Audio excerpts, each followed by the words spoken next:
prettier one down there, but it was broken. How much did this one cost you? It was $1. Cute.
On the land off to your left, down across the steel bridge below you right now.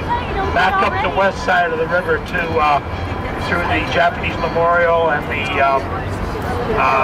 Tom McCall Park. The bridge below you right now is a steel bridge. It's one of a kind. There's not another one like it in the world. That bridge is a double vertical lift bridge. That means that that bottom section, as it is. Put some color in pretty soon, I bet. Usually changes the whole white floor.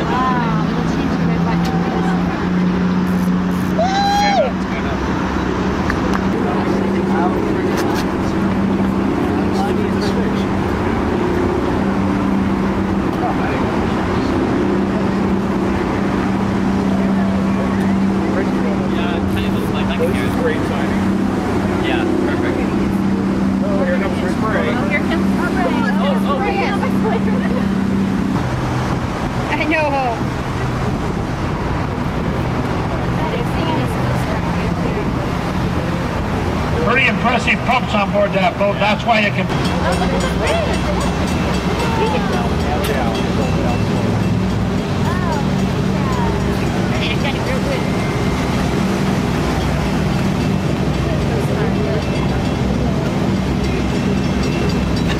Oh, sorry.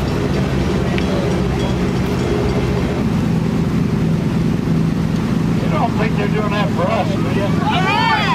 That's what I think. That's a buddy girl.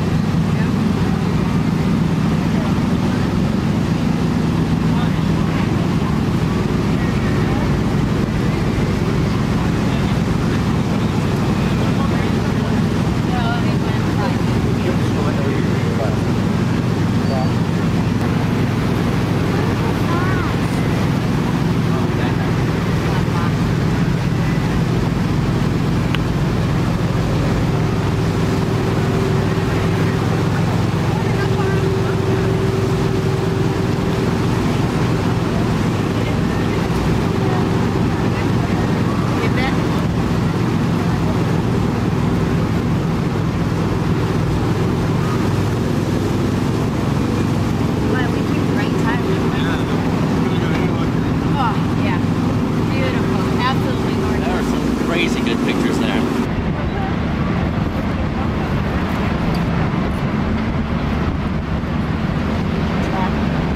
Over to the right now, you see that white boat over there, that Portland, that is a tugboat. That tugboat worked in the Portland Harbor in the 50s, 60s, and 70s and was retired in the early 70s.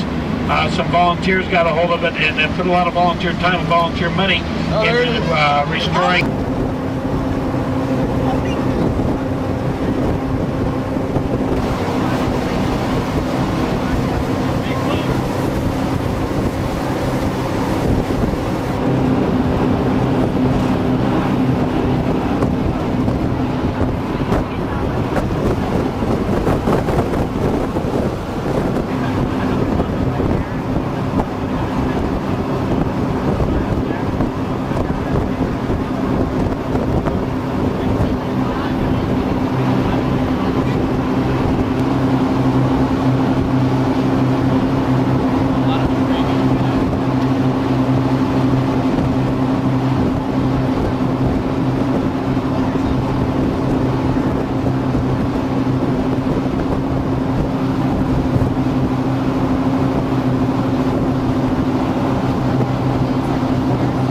He put in the old pump house down there when he built that thing. Any ideas? Movie theater?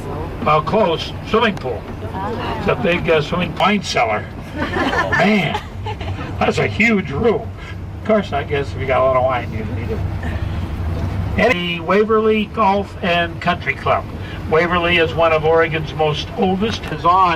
Was the site of the first fruit orchard here in the state of Oregon. A guy named Willamette came out by and he made a big fruit orchard here on the banks of the Willamette River. He created, or he's credited for creating, the Bartlett pear, the Bing cherry, and the Royal Ann cherry while he was in business there. Yeah. In the late 1800s, he became very wealthy selling fruit to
Wednesday evenings in the summertime, at least up to this point. On Wednesday evening they have live music down here at this theater. If you want to get the details on it, get a hold of the Chamber of Commerce in Lake Oswego, and they can tell you what's going on. I think it's free of charge, and I know there is a rowing club, and mounted on the walls of that building are what they call sculls. Sculls are those boats you see in the Olympic Games with anywhere from 2 to 8.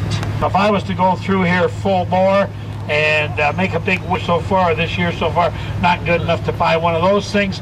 I don't want to end up owning a boat I can't afford and I don't know how to row. Here on the Willamette River, over here on the left-hand side of the boat, and they sell for about $800,000. The top units have about 2,500 square feet of livable space, and they'll sell for about $1.5 million. So very expensive to live on the river here in the Portland area, but not expensive. And also, a little later on in the trip, hopefully you're going to see an American ball game. And it's nasty stuff. What's that? The structure over to the left side is built years ago here. About 20 years ago, a guy, 20 years ago, a guy had ball fields up there. There's playground areas. There is a lot of picnic area. It's also wheelchair accessible, the entire park is. And there's a swimming beach down here by the water.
Majority of them are fishing for shad.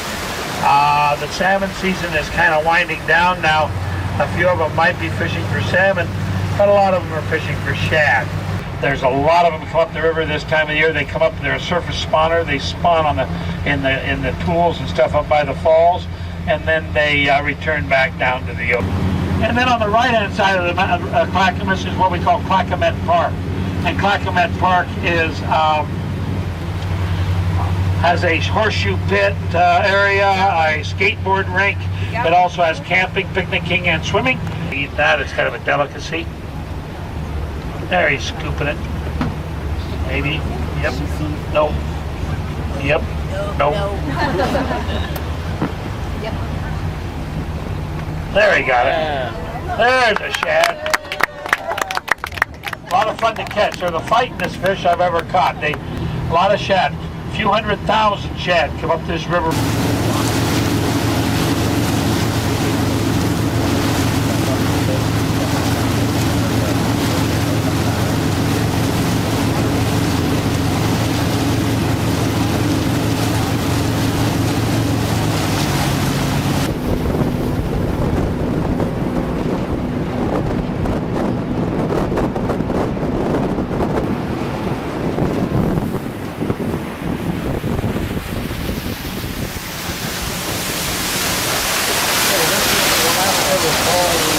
Area. Willamette River Falls is a stretches beyond this falls and all the Willamette Valley. It's a very productive place in the state of Oregon for growing crops and producing livestock. And where they were worth the most in value, we'd have to bring them down to this point, and then we would have to take them across the falls by hand. We're sitting up here at the falls. They would write on the rocks. And those writings on those rocks are called petroglyphs. And they have a number of petroglyphs up here at the falls. As you look over and up on the bank up there on the left-hand side, you see a building up there with a red roof. That's a museum. And they talked about those petroglyphs up here at the falls. They're off that turnout on that highway. In 1996, in February, if you'd have come up here and looked off that turnout, these falls were a ripple in the river. There was about an 8-foot drop. Was all off of these falls. We had a flood in February. And he knows how to work the boat.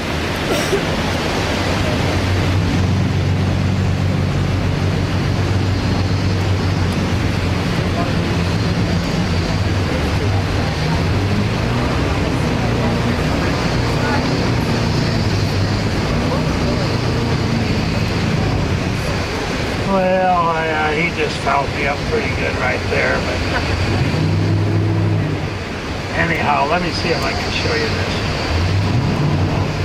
What I want you to do, I'm going to point the boat at some rocks.